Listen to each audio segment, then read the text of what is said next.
Short Podcast. The Hope is Short Podcast. The Hope is Short Podcast. Hello, everyone, and welcome back to the Hope Assured podcast. I'm Dr. Karla Hylton Dixon, and today we explore more from my book, When Someone You Love Wants to Die. In fact, today we're actually going into one of those conversations that nobody wants to have, but we all need to hear. It's about those moments when just being present, when all that love and compassion you're pouring out suddenly isn't enough anymore. When the person you love is standing at the edge and you realize you might have to make choices that could save their life. And yes, I know how terrifying that space is. The not knowing, the second guessing, that question that keeps you up at 3 a.m. What if I do the wrong thing? What if I push them away? What if? I've been on both sides of this as someone who once stood at that edge myself, and as someone who's walked others back from it. So today, we're going to walk through this together with clarity, compassion, and the kind of courage that only comes from love. So here's the hard truth that nobody tells you when you sign up to love someone struggling with suicidal thoughts. There will come a moment when love demands more than just listening, when their safety is hanging by a thread and hesitation, even one more hour of let me think about it, could mean the difference between life and death. Knowing when to cross that line is a serious question. We ask ourselves when to stop being the supporter and now to become the intervener. That's one of the most excruciating decisions you'll ever face. Now, I see families torn apart by this, caught between respecting someone's autonomy, their right to make their own choices, and that choice to protect that person's life. So let me be crystal clear about when you stop asking permission and start taking action. You act immediately, no hesitation, no second guessing, if first they've made a specific plan for suicide and they have the means to carry it out. This isn't just when someone says, I'm so tired of life, or I wish I could disappear. This is when someone says, I've decided I am taking all my pills tonight when everyone's asleep. Or I know exactly which bridge, which time, which turn of the wheel. When they give you that level of detail, that is your alarm bell. That's when you move. Second, if they start giving things away or suddenly putting their affairs in order, random gifts to people they haven't seen in years, letters that feel like goodbyes, debts that are suddenly paid off, phone calls to make peace with people. Listen now, these aren't just generous impulses, they are often quiet farewells. They're tying up loose ends because they've already decided there won't be any more ends to tie. Third, there may be a sudden, unexplained calm after weeks or months of deep despair. Now, this one tricks some people because we want to believe that our loved one is finally feeling better. We want that relief, but here's what I need you to understand. Sometimes that peace is not healing. Sometimes it's just resignation. Sometimes they've made their decision and the turmoil is now over because they've found their solution. So if someone's been drowning in darkness suddenly seems serene, calm, without any real intervention, without any real change happening, don't exhale yet. Lean in closer. Fourthly, now, if that person has attempted suicide before, then you've got to take every single sign seriously. Everyone. Because here's what the research tells us and what my own experience confirms. Once that line has been crossed, the psychological barrier to trying again becomes, tragically, dangerously lower. It's like the mind has mapped that path once and now it knows the way. These aren't suggestions, these aren't maybes, these are your red alerts. This is when presence alone is not enough. This is when love looks like action. You have to be swift, you have to be decisive. You're going to take life-saving action. So let's talk about some of the signs that don't necessarily scream emergency, but may whisper urgent. So not every red flag means that someone is in immediate danger, but every single one means that your loved one is definitely struggling and they need help before things escalate.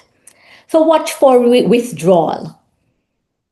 When they start pulling back from everyone, even the people they used to lean on, when they stop returning calls, when they stop showing up, when they start isolating in ways that aren't like them, this is something to watch.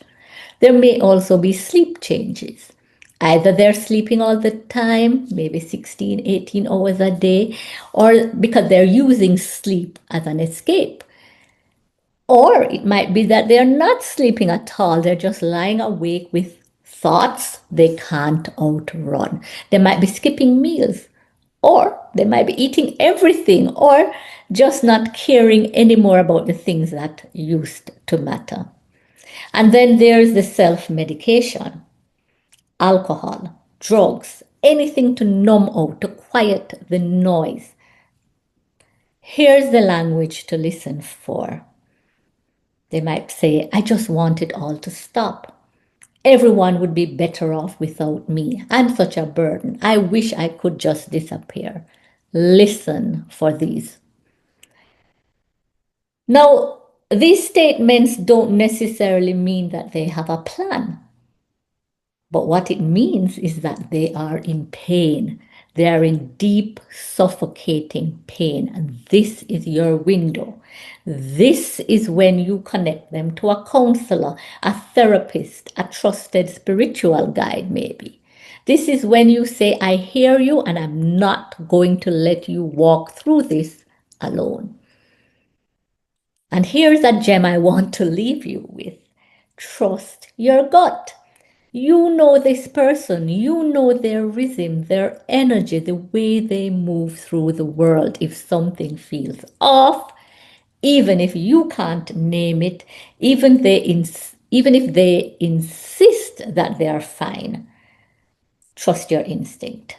Your intuition isn't paranoia, it's wisdom, it's love that's paying attention. So now we're entering the hardest territory. Because sometimes to save someone you love, you have to do something that feels like betrayal. You have to break their confidence. You have to call someone. You have to take control in a way that might make them feel exposed, violated, or abandoned. And that choice is a serious choice and it can haunt you. You may have these questions going on in your head. Do I call for help even though they beg me not to? Do I risk them never trusting me again? What if this makes everything worse? So let me tell you what I've learned. Whenever possible, lead with honesty. Say something like, I'm really worried about you. I think we need to talk to someone together. Will you come with me? They might refuse. And then you may say, I understand you are not ready, but I need help. I need help. I'm scared and I need to talk to someone about how to support you better. This isn't about controlling you, it's about me needing guidance. So here you are being transparent. It honors them while still getting you the support you need as the caregiver. But, and this is very critical, if their life is in immediate danger, you have to act. Full stop. Just have to act. If they have a plan, the means, and the intent, you call 911. You go to the emergency room, you reach out to a crisis hotline. You do what has to be done. Yes, it may fracture your relationship temporarily. Yes, they might be angry, furious, hurt, or feel betrayed. But here's the truth: relationships can be rebuilt, lives cannot. I'd rather have someone alive and angry with me than gone forever. And when professionals arrive, whether it's the paramedics, the crisis counselors, or the police, I want you to stay present. Be their advocate in that moment. You might say, she's not being aggressive, she's just terrified. Or you might want to say, he responds best to calm voices and a gentle touch. Please don't use handcuffs unless absolutely necessary. You are that person's advocate. Your voice can transform a frightening intervention into one that is marked by dignity and compassion. You can be the bridge between the crisis and the care. So let's say now the immediate crisis has passed. Your loved one is stable for now. What comes next? You don't just breathe a sigh of relief and hope it never happens again. No, you build a safety plan together. Let me be clear. This isn't a contract. It's not surveillance. It isn't you trying to control them. It's just a map. It's a roadmap, a guide that they can follow when the darkness returns, because it could return. And they need to know what to do when it does. So here's an example of a solid safety plan. Number one, it's the personal warning signs. The person needs to become self-aware, helping them to recognize when they're starting to spiral. So maybe it could be signs such as I started to sleep all day, or I was ignoring my phone, or I stopped showering. These are signs, personal signs, that could indicate that they could spiral again. So after they've identified their personal signs, then there needs to be some coping strategies, what they can do right in that moment to interrupt the spiral. Maybe it's listening to a specific playlist. Maybe it's going for a walk. Maybe it's writing in a journal, praying, holding their dog, watching a comfort show. These have to be things that they personally find soothing. Not what worked for you or what a book said, but what actually brings them relief. Then you look for people and places that might bring them calm. Who are the people that don't make them feel judged or pressured? The ones who can just be with them. Where are the places that might feel safe? It could be a coffee shop, a park bench, a library, a friend's living room. Sometimes just changing the environment can shift the mental state. Then you also need to have on this safety plan who to call when it gets bad. And this is the emergency contact list, at least 3 trusted people with their phone numbers. And it could include professionals, it might be their therapist, their doctor, the crisis hotline number. Make sure these numbers are saved in their phone as well as written down somewhere that is visible. Now, it's also important to make the environment safer. This is the practical part and it's hard. So, this now is speaking about securing medication, locking them up or having someone else keep them, removing firearms from the home, storing away sharp objects, cleaning supplies, anything that could be used impulsively. And here's how you could frame it, not as punishment, but as protection. You could say, let's make things easier for your future self. When you're in that dark place, let's not leave temptation within reach. So it's not about mistrust. It's about removing barriers between them and their survival. So, in closing, here's what I need you to hear today. Loving someone through suicidal thoughts is one of the hardest things you will ever have to do. You're going to feel helpless. You're going to second guess yourself. You're going to wonder if you're doing enough, if you're doing too much, or if you're doing the wrong thing entirely. But you're here. You're learning and you're trying, and that matters more than you know. So remember, you don't have to have all the answers. You just have to show up, be present, be honest, be brave enough to act when action is required. And know this, there is absolutely no shame in asking for help. Not for them, not for you. You can ask for help for your loved one as well as for yourself. You can't pour from an empty cup. So while you are still caring for them, make sure someone is caring for you. Because this is a journey. You don't walk it alone.